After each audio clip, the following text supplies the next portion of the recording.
Yo, this is Dorky Diggity Dave, and today we are talking about Dark Phoenix, the review for Dark Phoenix.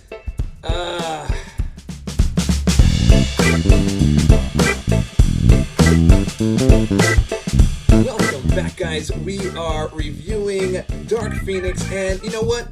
First, I'm out of town, so I'm doing this review on the road, but I figure you guys wouldn't mind because you want to hear about the movie anyway. First off, it's okay. It's just okay. It's not great, and it's very, very similar to a lot of the Fox Blunder movies. And I'm pretty sure you've heard there was like reshoots and there was a lot of problems on set and things like that. And despite some pretty good visuals in certain places, the movie just does not hit the mark. So this is part of the X-Men continuity, jumble, crazy, something happens in one movie but they forget about it in a whole other movie mess. Basically, the movie is a mess. It has all these different narratives that it starts out with, and it kind of branches in these different directions, and then these two branches kind of don't go anywhere, and this one maybe goes somewhere, but branches off into like another 5 things. I'm trying to show you all the branches, and then this branch goes this way, and then they forget about these branches, and then, you know, you get bored throughout like the middle part of the movie because it really starts to drag.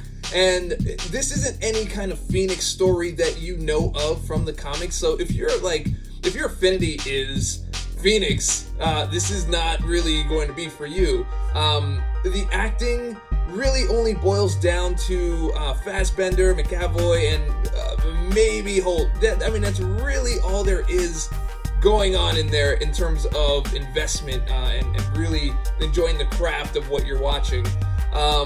The Dark Phoenix storyline itself is really contrived. How she gets her powers, what she does with it, why she does it. The Professor X story is sort of interesting, but they can't carry it properly. And whenever there's anything that happens that's supposed to be really hard-hitting or have like a high impact on how you feel about the movie, it's never really backed with enough weight to make it happen. It's like they just went and said, you know what, we're just gonna...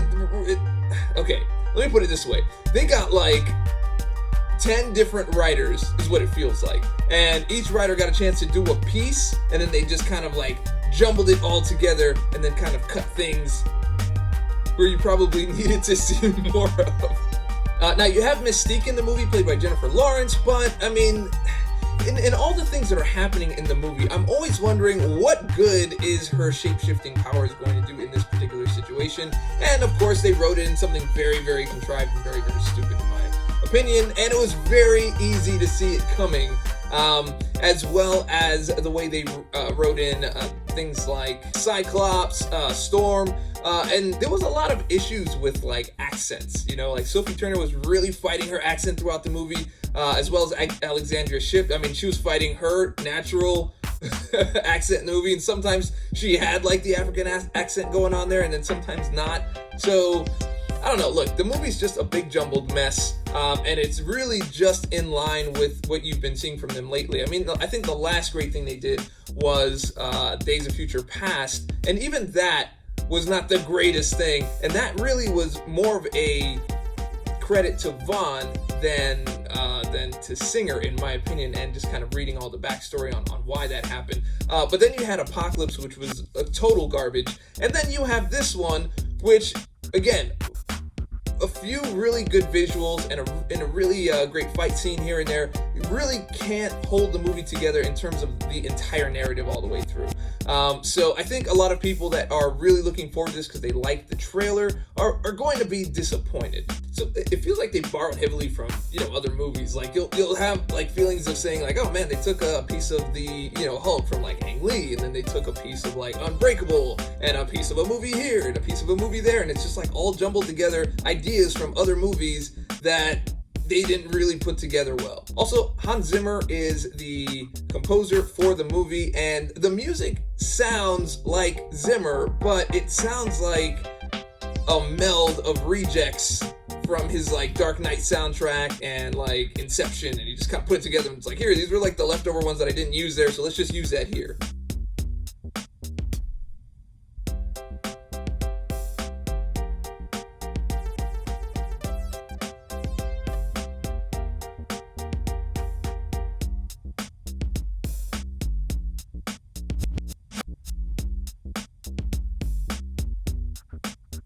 And then it's like, okay, so they tried to build these stakes because they're in a good place at a certain point in the movie, and and then it kind of comes into effect where it's going to end, and by the end of the movie, with all the things that happened, it's like, why didn't anybody go to jail? Why is everybody okay? It's like, it's just so off. Like, you get no payoff for your investment for even being part of the movie. And then, the ending. Okay, yes. All right, so spoiler free. I think I gave you about enough of what I think about this movie and the way that they decided to present it to everybody. I know they did the best they could with what they had. I don't know if they did the best they could. I think they just gave us what they had, and the whole time you're thinking, why am I even really watching this? Because, the MCU now has it. Disney bought them over. So what really is going to happen? What's the point of watching this? And you would think at least they would give you, a big bang at the end. A really fiery ending.